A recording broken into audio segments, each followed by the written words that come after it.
So I'm 45 days into my reinvention, and today I wanted to talk you through some of the three things that I started realizing are coming through. And if you've watched any of my videos, you'll know one of the things that I talk about is the latency effect. And the latency effect just means that you start off with all of these changes that you want to make, and then you go through a period where almost nothing happens. And then all of a sudden you start seeing the results of what you've been putting in and the work that you've been putting in. So if you want to learn more about the latency effect, you can watch this video here. However, first we'll just go into the three things that I've learned as I go in through my reinvention. Hey, I'm Frida, and I document my reinvention in real time. I take you through the highs, the lows, and the systems that I create as I work through changes in my work and my life, how I restructure my income, and ultimately get my life to where I want it to be, in a hope that you can take the same and use it as a blueprint for your own life.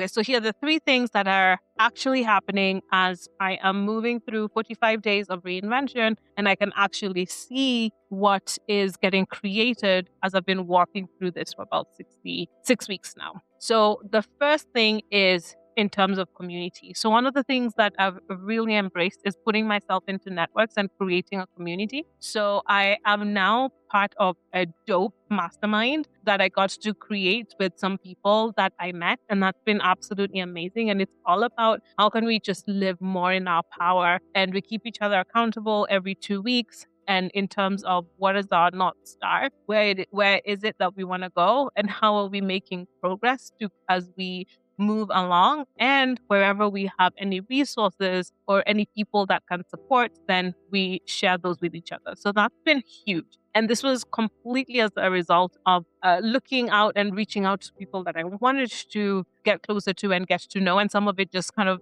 organically happened as I kept moving along, and also holding the intention and being in the right spaces. Second thing is I actually got to define my values. I had such a vague sense of what my values are. And I'm not going to sit here and tell you, 6 weeks in, I am completely clear on what my value system is. But one of them, for example, is I'm really embracing conflict and using it as a tool for connection. And that's something that I've really, when I look at the connections that I have in my life, and I'm just like, how can I make sure anything that could be an issue, anything like that, is discussed? And so that's been huge for me. It's just like using growth and connection as a value for myself, and really living inside of that value. I think, I would hear about it. I'm like, yeah, this is a value that is very conceptual, and it's like, yeah, that's one of my values, but what does it actually mean to define the values and start using them as my North Star on how I want to live every single day? And what I've started noticing is that it just actually makes my life so much easier. I hold myself to a higher standard. I hold the people around me to a higher standard. And by doing that, I give the space to meet me there.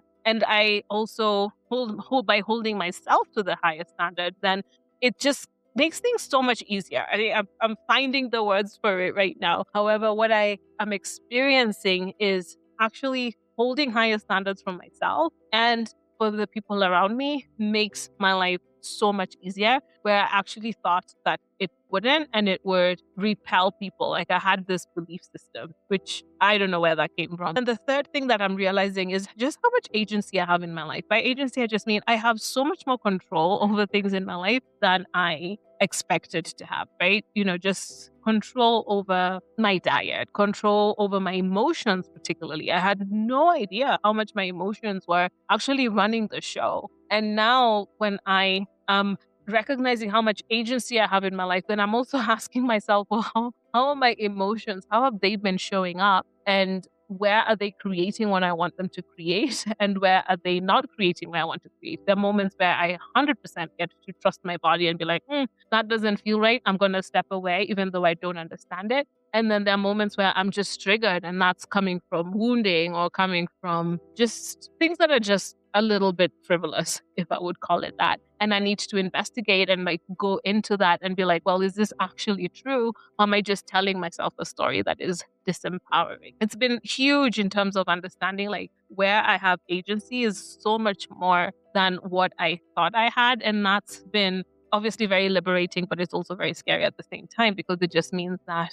if I'm not creating the things that I want to create, then ultimately the only person I need to look at in the mirror is myself. And I can say that very comfortably here on video when, I'm sat down and I've thought about it and I've digested it. But, when the shots are firing outside and things are happening in the chaos that is life sometimes, then it's also a completely other skill to remember that when life is truly happening. In the 45 days of reinvention, just in summary, those are the three things that I've really come to understand. One of them is building my network and creating a mastermind from nothing has been completely beneficial. It has been just having a lot of agency in my life is one of the other ones. And then also defining my values more than I've ever had before. Again, there's no perfection here. It's just moving from a place of progress, which is not perfection in any single way. And those are the three things that I've really picked up on as I go through halfway through my